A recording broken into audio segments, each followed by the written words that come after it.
Go ahead. Okay, hi, my name is Jocelyn Fellis, and today I'm going to be showing you guys on how I make a ribbon skirt. Because I've been sewing for a long time, so I think it's faster for me to sew a ribbon skirt. But I've been sewing since I was in 6th grade, and I've learned how to make a lot of things over the past years.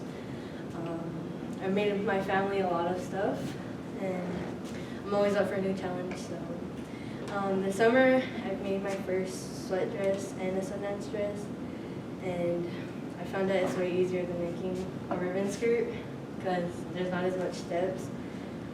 But I'm going to be showing you guys how to make a ribbon skirt because I find it that it's a beautiful cultural significance in my life, and I'll walk you guys through the steps and processes of how I make a ribbon skirt. There are steps, we'll go through those one by one, bringing it down so it's easier for you guys to learn. The first step that I always start out with is my sewing machine, making sure that it's all good and ready for everything. This is the plug-in, and then you use your foot to run it, I guess. And this is like a beginner sewing machine. They're called Brothers, and they're not that expensive, but I've had plenty of them break on me, so if you can, invest in a good one so it'll last you. But the first thing you're gonna do is make sure that your bobbin is down here.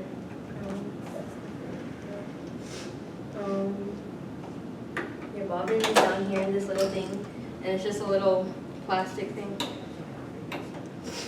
It's a little plastic thing, and you're gonna want to make sure that this is full before you guys start, because it's just easier so you don't have to stop and re-thread it, because you have to like put it on here and then close it and then like do a whole process.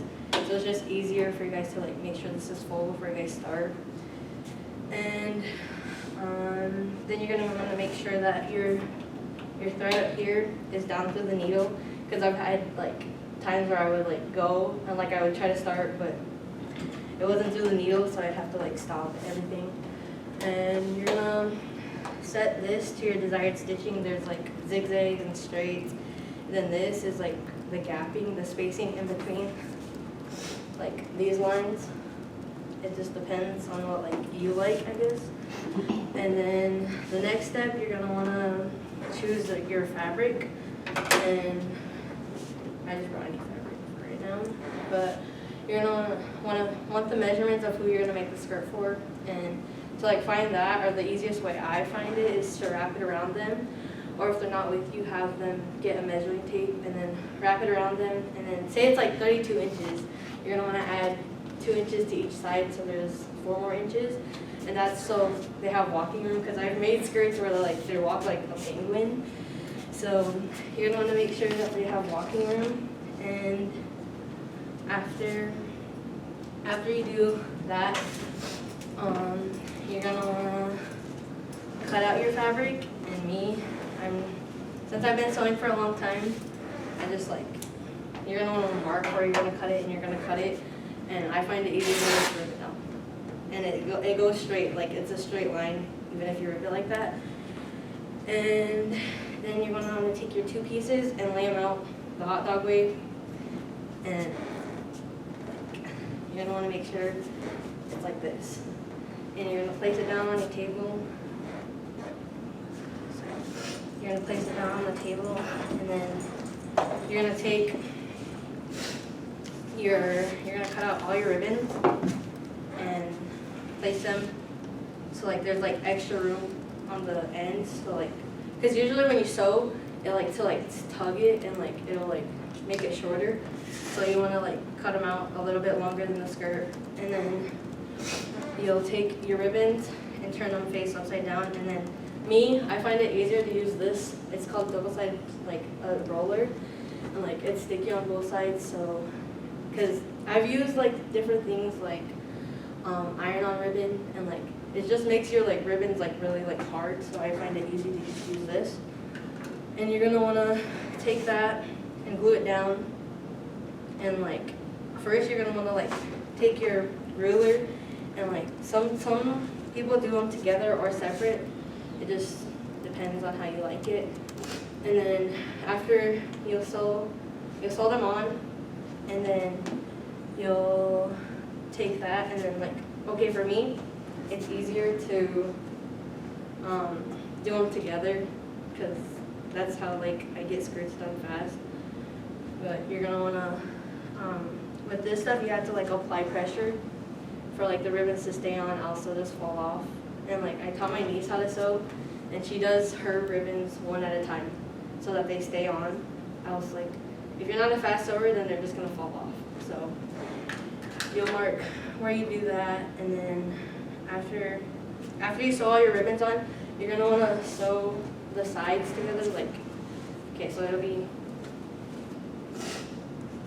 inside out, and the silk material really likes to fray, so you wanna sew your sides together before you sew it all together.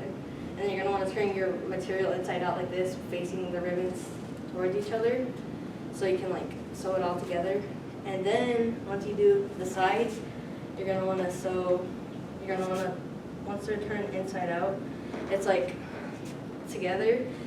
Like once you put them together, you're gonna wanna add a spacing on the top. So like there's like this waistband, and they call this one paper waistband. And then there's also like a different one, like it's just like sewn like that. But for this one, you just have to like leave another extra spacing so you can like make another line on top. It depends on what you guys like, but for me, I like to make fancier skirts, so I do the paper bake. So once it's inside out together, you guys are gonna wanna flip it over like an inch so that your elastic can fit through. And then your elastic is like this, and you're gonna wrap it around you, or like the person you're making the skirt for, and then you're gonna wanna like put it through that. You're gonna leave a little spacing when you're sewing the top, and you're gonna wanna feed it through. And I usually use like a safety pin or something. And like you're gonna sew it through, and then sew it together like that, and then run it through. Then pull it, and like you're gonna wanna do like this to like make sure like it's like that. And then after you guys do that, you guys are gonna sew that little closing back together, and then you're gonna run through it again so that it's like stays together, else it'll fall apart.